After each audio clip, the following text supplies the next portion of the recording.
Bismillahirrahmanirrahim. Jadi tak warai carane bedane antara Al-Qur'an karo hadis qudsi. Kan gini, kalam Allah yang diturunkan ke Kanjeng Nabi Muhammad niku ada dua, satu Al-Qur'an terus yang kedua hadis qudsi. Nah, itu pasti beda keduanya.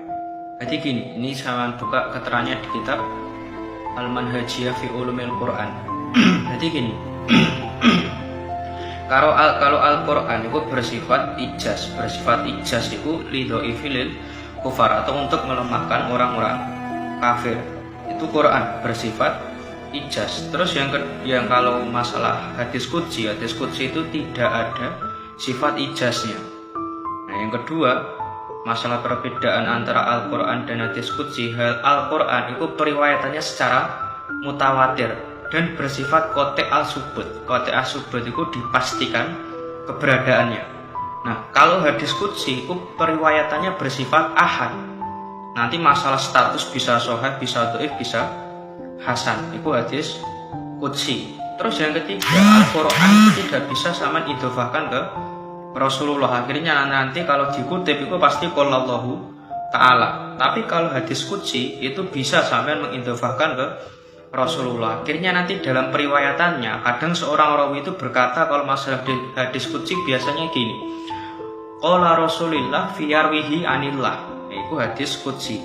Pengidhofahnya bisa sama sandarkan ke Rasulullah. Tapi kalau Al-Qur'an itu idhofahnya nggak bisa sama sandarkan ke Rasulullah. Sehingga nanti kalau dikutip seperti di syarah-syarah Alfiyah itu biasanya kan qallallahu ta'ala. Tapi kalau hadis qudsi itu biasanya qala Rasulillah fi yarwihi anillah. Itu hadis qudsi. Terus yang selanjutnya masalah perbedaan. Kalau Al-Qur'an itu dari teks, dari lafaz itu murni dari Allah, lalu Rasulullah menyampaikan itu lafaznya juga murni seperti yang diterima dari Allah. Ini Quran. Antara lafaz dan maknanya itu dalam menyampaikan Kanjeng Nabi persis yang disampaikan Allah. Ini Al-Qur'an. Nah, kalau hadis qudsi itu Allah menyampaikan maknanya, tapi nanti Rasulullah ketika Rasulullah berkata kembali, maka lafadznya beliau membuat sendiri.